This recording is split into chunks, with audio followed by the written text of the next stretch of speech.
लहानपणी नील आर्मस्ट्राँग यांना विमान आणि आकाश खूप आवडायचे.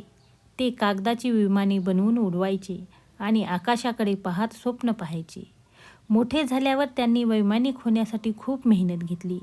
अनेक वर्षाच्या सरावानंतर ते अंतराळवीर बनले. नील आर्मस्ट्राँग हे चंद्रावर पाऊल ठेवणारे पहिले मानव होते.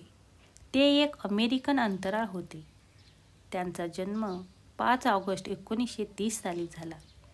लहानपणापासून आर्मस्ट्राँग यांना चंद्र, तारे, अंतराळ या सर्वांचे आकर्षण होते. त्यामुळे आपण यातच करिअर करावे हे त्यांचे ध्येय होते. 1955 साली त्यांनी national adviser committee for aeronautics येथे कामकाजास सुरुवात केली. याच कमिटीचे नाव NASA, national aeronautics and space administration ठेवले. तेथे ते इंजिनियर, टेस्ट पायलट, अंतरिक्ष प्रवासी, प्रशासक म्हणून काम करत होते. 16 मार्च 1966 जेमिनी 8 या मोहिमेद्वारे ते पहिल्यांदा अंतराळात गेले. नंतर अपोलो 11 मध्ये कमांडरच्या हुद्द्यावर 21 जुलै 1969 साली चंद्राच्या पृष्ठभागावर पोहोचून इतिहास रचला.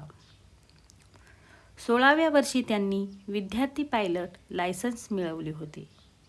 नील यांनी असे काम केले असे फार कमी जण करतात, पण या गोष्टींचा त्यांना कधी अहंकार नव्हता. ते एक चांगले पती, चांगले वडील, चांगले मित्र आणि चांगले माणूस होते.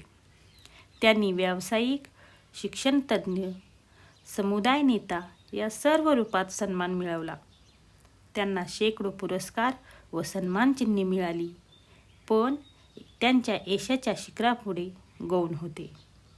वयाच्या 82व्या वर्षी 25 ऑगस्ट 2012 साली त्यांना हृदयविकाराचा झटका आला आणि त्यांचे निधन झाले.